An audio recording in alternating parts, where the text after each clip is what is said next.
Hello everyone and welcome to a snow day version of some of our videos. These ones are going to be a little bit different because I don't have the smartboard to draw on.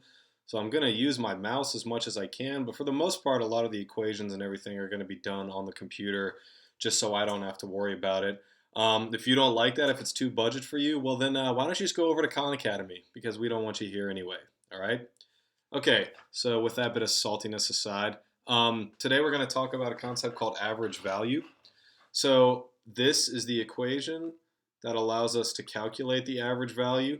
Notice it's basically just an integral equation, but then we divide the value of an integral by the length of our particular integral. And it kind of makes sense that this gives you an average value because if we think about the definite integral as representing a net change in something, well, the interval is like how many slots you have.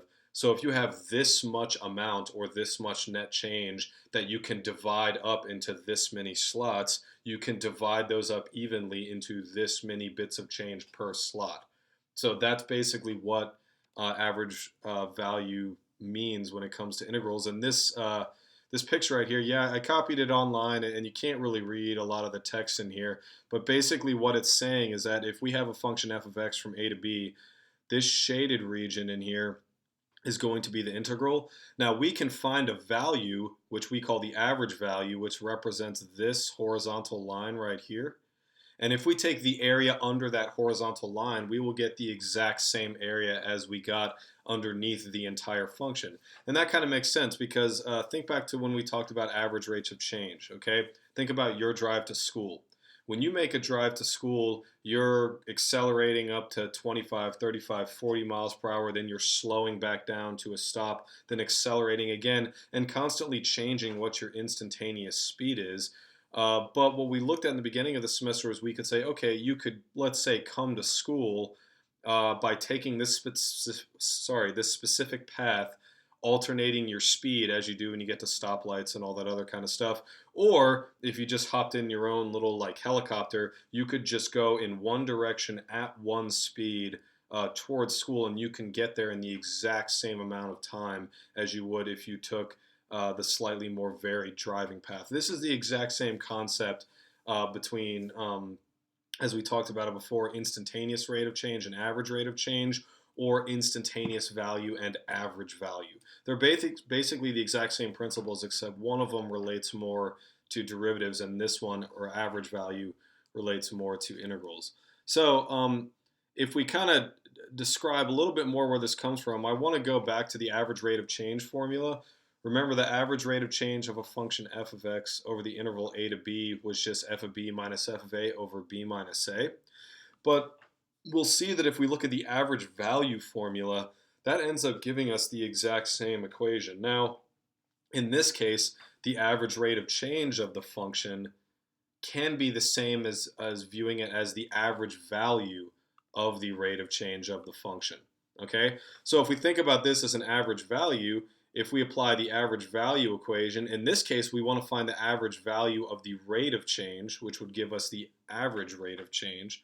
So if we apply the average value formula, remember that if we take the integral of a rate of change, we end up getting the net change of that function over the interval, which in this case, the net change of f prime of x from x equals a to x equals b, or I'm sorry, the integral of the rate of change from a to b will give us the net change of f of x between a and b, which will just be f of b minus f of a.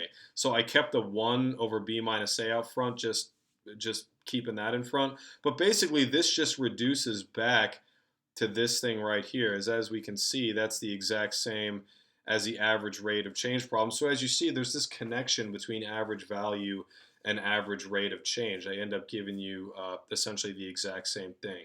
One way we can either apply the average rate of change formula, or we can apply, as we did down here, the average value formula to the rate of change equation. Okay, so let's practice some of this a little bit. Let me give you a problem. So let's say I want you to find the average velocity from t equals 0 to t equals 4 of this particular position function.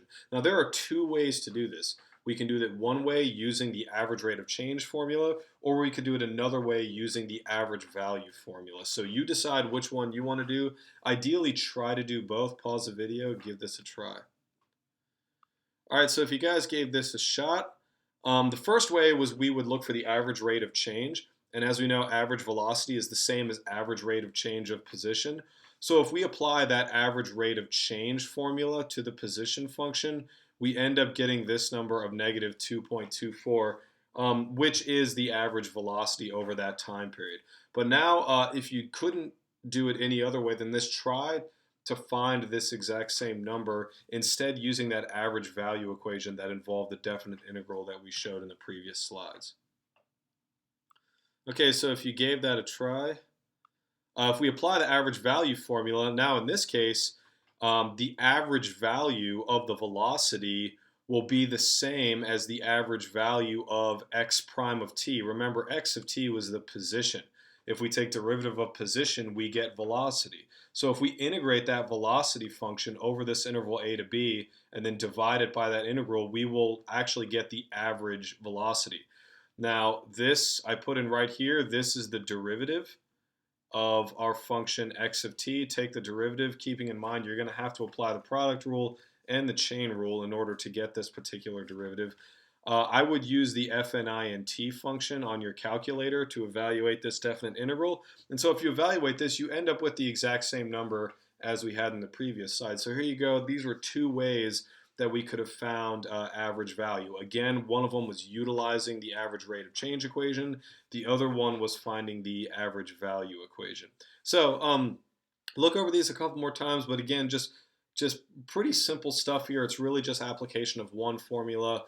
But hopefully after this video, you guys understand how to find the average value of various functions. In the next video, we'll talk about how the mean value theorem relates to this whole concept of average value.